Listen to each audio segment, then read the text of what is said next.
Hi, in this video you will learn how conditional rule works in the AGV module. First, let's create the conditional rule using the AGV property window. By clicking on the plus sign, a conditional rule can be added. Here I am adding a simple conditional rule based on the AGV label value. And these conditional rules will be assigned to the paths. So AGVs with these label values can only move through those paths with the matching conditional rules.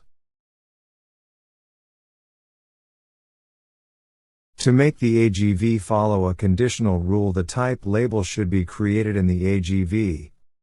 And depending upon the type label, the AGV chooses the path based on condition.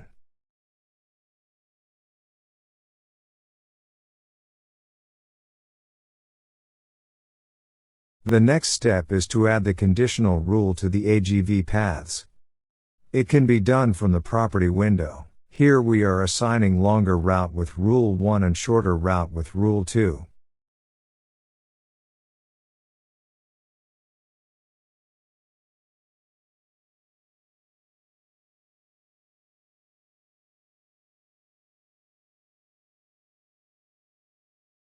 Press reset and run the model, and you will see the AGV will choose the longest route since its type value is 1.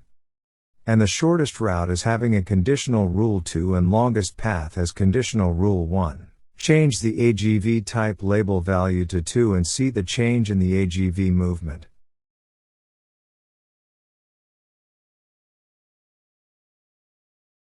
Hope you have gained some knowledge from this video. Thanks for watching.